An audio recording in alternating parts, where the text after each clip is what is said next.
Welcome to The Bridge TV, the voices of emerging communities. I'm your host, Dorinda Angelucci. Today I'm with Margarette Tropnas. She is the president of the UNA Brooklyn chapter. That's the United Nations Association. Margaret, thank you so much for being here. Thank you for having me. I also left out that Margaret is also a board member of the Bridge Multicultural Project. Yes, I am. So I've been working with Margaret for many, many years. 13 years, right, Margaret? Yes. Well, we've hit 10 and plus, we're at 13. Yeah, 13. Margarette has been such a force here in Brooklyn and the Flatbush area, and he has joined so many of us together through the Bridge Multicultural Project. And Margaret, I'm thankful for that, uniting us together too. Yes, I am very thankful to be a member of the board. I started a year after the implementation of the program, and it's been such a journey being part of that board, advocating with diverse community. In 2018, we went to Israel, which was one of the amazing trip of a lifetime, and looking forward to taking my mom in November for her birthday there. Excellent. I don't actually know how I missed that trip. I'm a little confused about that myself. But I heard great things about it. I think you even had dinner with one of the presidents, right? Yeah, it was an experience of a lifetime, and we had dinner with one of the well-known president, ambassador over there, and dinner. The food was amazing. The tour is just being part of a team, a multicultural team. Yes. We really had a wonderful time, and it was a mixed group too, right? Wasn't some the Muslim ladies, and it was also you guys. It was a few different groups. It was a mixed group, over about 10 of us who went together, and we really had an opportunity to see the place. Being in the Black Sea where you're floating, that was like something amazing, and I'm looking forward to that again. Well, Mom's gonna love that. What Yes. a great daughter and great mother you are. She's turning 90. 90, and wow, and she's flying to Yeah. Europe. To Israel. Jeez, Margaret, please share with us a little bit about all you have done. First of all, in 2010, let's go back, dial the clock back just a little bit. Brooklyn honored you as one of the most influential women of Brooklyn. And what an honor that is for your social work, right? Yeah, I was named Power Women of Brooklyn, and out of that, I have to say thank you to Dr. Keller, who is a chiropractor. Out of that, we were both together in that initiative, and she's actually providing me with free chiropractic session at least once a week. She's providing you with free chiropractic sessions? Because when we first met, my insurance wasn't one of the one they accepted, and Dr. Melinda Keller, she said, I cannot let a sister go without support because my hand was bothering me, so I'm thankful for that. And then I was named a few years later, was Hall of Fame by the Schnepp Media as well. And so I have to say I've been fortunate for this year alone. I got I was awarded 4 different awards for the Bridge, for being a part of the United Nations, president of the United Nations, United States Brooklyn chapter. And I recently started working last year as the Executive Director of Community Relations with Department of Social Services. It's a great opportunity to be part of the board, the Bridge Multicultural Project, HABNet, which focus on empowering young people and with business skills.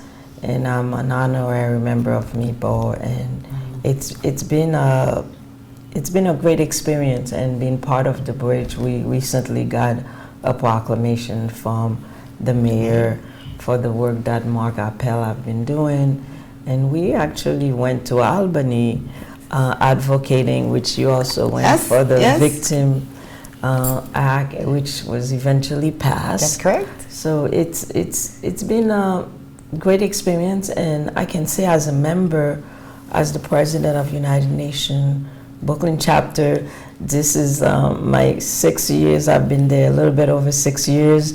We are in the process of having a special election by the second week in September to elect a new president. Wow. And a vice president, and also we're also looking for a community member, communication member, to continue to provide support. The 6 years or over that I've been there, we've had opportunity to educate, inspire, and mobilize local CBOs, where one of the things that we've been doing is one of the sustainable development goal, where it's a platform where we're working to prevent inequality and stop poverty. It's all the members of United Nations nationwide who's doing that, and partnering with different organizations has been a great piece. What a great way to build your social work initiatives and then, channel it through all those wonderful organizations. What a bittersweet leaving it's going to be. What are you going to miss? What's the parts you're going to miss? I'll be missing the board members. They are very efficient, professional. We were fortunate 3 members of the AKA had joined our team, and they've been there. Dr. John Tropnas, Dr. Greenwich, social worker. She recently got her master's. Michelle Horn, we will miss her, and Mark Lewis and Mark, who recently joined our board, and we've had all the other members to be thankful for. Cindy, who had to step down as community director because of conflict, and also Sanan, who's a member of the board, and all the support we've been getting. Last April, we had a wonderful gala here at the bridge, and Mark was very instrumental in providing the space, the support. Sure. We were able to say thank you, honor some of those who have been helping us throughout the year. Right. We were fortunate to have with us Rachel Pittman, oh, lovely, who is the executive director of UNA USA. I really want to get clarity for our viewers and for people who really don't know all the beautiful work that you do for the UNA and the Brooklyn chapter, what they really do for the UN. I think you and I were just speaking, a little bit to just hone down what it is to be of service to the UN and how that service really works and how we also can support it. So can you just share a little bit of what your support, your office does, your association does to the UN? Our work as UNA USA Brooklyn chapter, we are part of a grassroots movement of over 200 chapters with over 20,000 members. Our work is to support the work that United Nations is doing, not only locally but globally. They provide food to over 90 million people in 73 countries. They vaccinate 58% of the world children, serving 2.5 million lives a year, and they assist over 36 million refugees and people fleeing war, famine, or persecution. They have done a lot, and for one of our signature events where we meet it's been happening at the Brooklyn Borough Hall, except during the pandemic we were not able to. So we're looking forward for the 26th of October to go back again, where we have an amazing speaker who talk about all the various things that the chapter is doing and also what the United Nations is doing. And we are really looking forward participating in advocacy. We advocate not only locally with our elected official, but we go to Albany, we go to So DC. So when we want to help, like the floodings or what just happened recently in Hawaii, or do we go through a UN organization? Are we misled? So, I think a lot of us think we just go to local, we just send our food or money, but so there is a link where folks can actually register and donate, and then that's one of the things that's happening right now. And so there's different drives happening, but there is a link where folks can basically go and try to donate. Just to that. Yeah.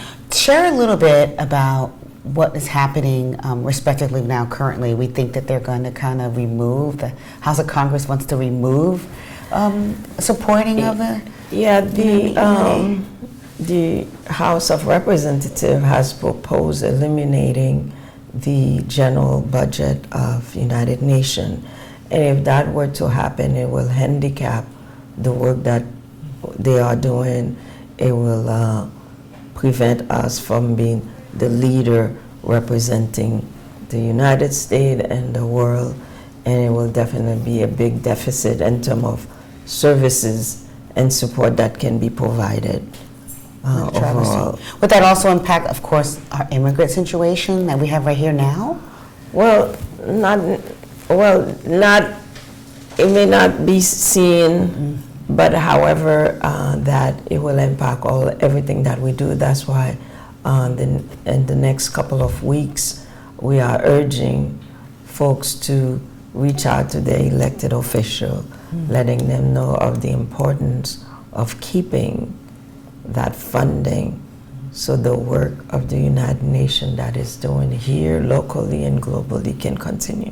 100%. I thought that's what the United Nations was for. I thought that's what was the whole point of having that global service. It's very shocking to hear that this actually could dissipate.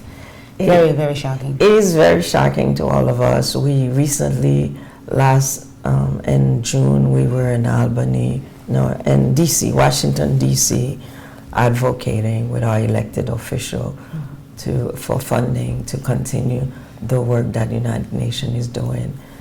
We had gotten positive feedback, but the work continues. It's an ongoing process to ensure that the elected official, local members who can certainly advocate on the behalf of the work that has been done continue. Absolutely. Share with us how people here in Brooklyn can help you with a lot of your new initiatives after you step down in October. How can we still support you and the greatness?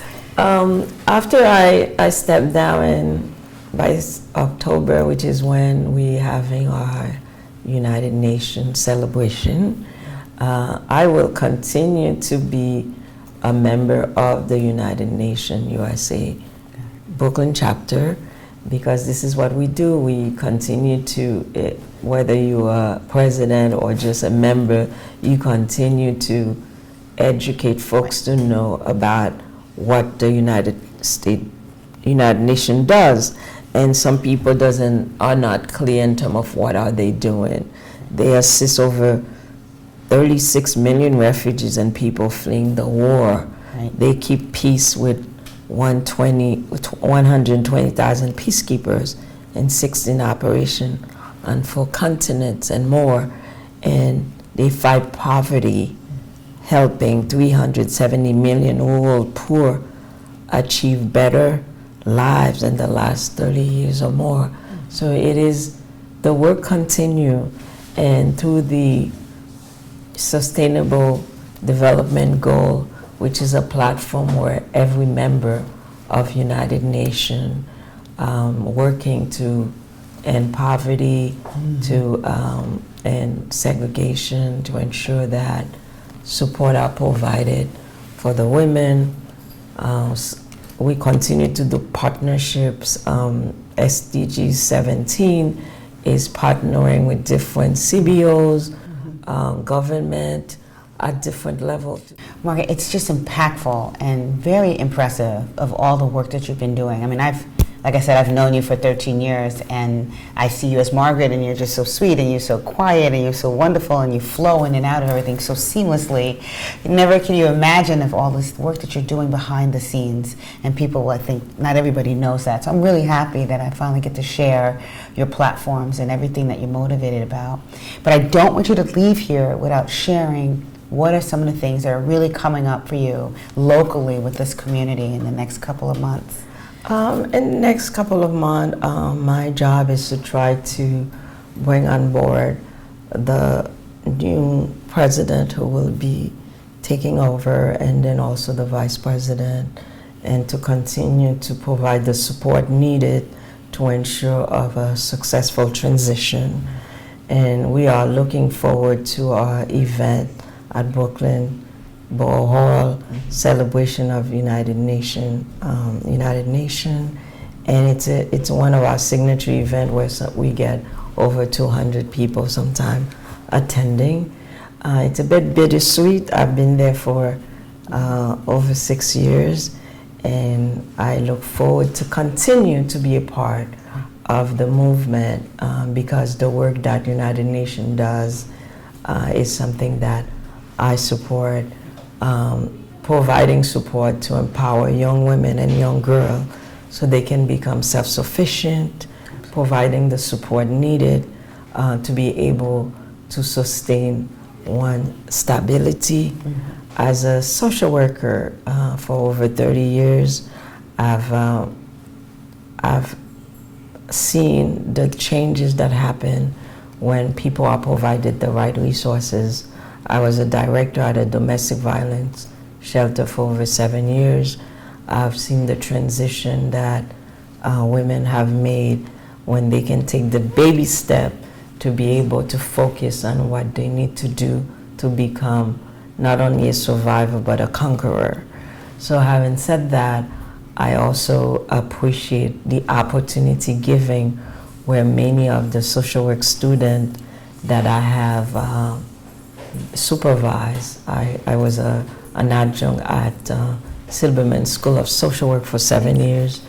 The social work student, I've seen the transition folks have made. So it's been remarkable over the years. Are you going to do more teaching? Are you going back to doing more teaching? We need you. Right. We need you. When I am ready, definitely have some opportunity, especially I have a long relationship with all the social work school and it sounds like you really need to have a whole nother foundation, Margaret, and get it ready. Are you brewing that? Am I tipping on something that you're already thinking? Right now I'm a member of, I work full-time as the Executive Director Community Relation at the Department of Social Services, where we provide support if a CBO or elected official, if there's a special event, they need support in terms of DSS come out to table or provide support around someone obtaining the IDNYC municipal card. We provide that support, and also providing support in terms of ensuring any information that is provided, that is needed, is provided as part of it. So you're no longer really kind of interfacing one-to-one with the clients? No, no longer doing that at this time. Which is great. We needed you then, and we need you as an administrator, and we need you in executive direction. So we are grateful that you're in the chair, absolutely. And we're grateful that your past has brought you to such a great place of direction and leadership. This is amazing. I must say that Jeremiah 29 verse 11 is one of the verse that allow me to continue to do what I do. It says, "For I know the plans I have for you, said the Lord, plan to prosper you and not to harm you, plan to give you hope in the future." Because if your mind can perceive it and your heart can believe it, then the impossible become possible because you believe. And I owe a lot to my mom, Madeleine Desom. She's turning 90 years old in November, and she always wanted to go to Israel. And this year, by God's grace, we are going there. Absolutely. And I look forward to that. And I will be amiss if I didn't mention my two beautiful, lovely daughters. You can mention them. Melissa and Mark loves them. And Lindsay Tropnas. They are actually taking mommy next month to Paris for her birthday. Nice. So I feel blessed. You are blessed. I really feel blessed. And this year alone, God had given me the opportunity to receive some award, and I just can say that it's the work that you do, God does see it. You don't do it because you expect something. You do it because you are there to provide support. Excellent. Very true. Margaret, thank you so much for sharing all of this with us. The Bridge, of course, we support anything you do. We're your cheerleaders, always. We need you to kind of help us keep growing and advocating through all the projects that Mark comes up with. And I always appreciate you always being on the front lines for not only Mark's interfaith Seders, but all of our other social events, which you've been with us for many years, and I appreciate that. That's true. Thank you for the opportunity to serve. Absolutely. Do you remember, or can you share some of those great things that we've done together here at the Bridge? Anything like jumps out of your mind that, you know? I remember I was one of the recipients of the award of the Bridge, and that time we had a lot of my friends, colleagues, they all came out. We had a fantastic event, and after that it keeps coming, more people, more support, and the Cedar and all the different interfaith activities that we've able to done together with different faith, different culture, different background. It's been very fulfilling and amazing. And share a little bit on how would you give any ideas for young people to follow a little bit in your social work path? Like any advice? Yeah, it's important for one to focus on your goal and keep that vision going. I always, recently last month, there's a group of young people who celebrated their 30th anniversary because I was, as a member of the Flatbush Asian Center, I was the coordinator of the teen pregnancy prevention program.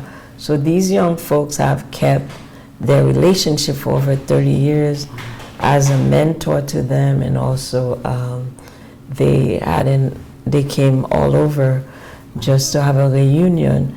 So it was such an amazing opportunity when one of the young ladies said that they don't only provide the educational support, they fed us, and they would tell we came just for the food. And then one of them said, she used to come with her two children, and one of the young ladies said, Lulu and Lindsay, just to be with us.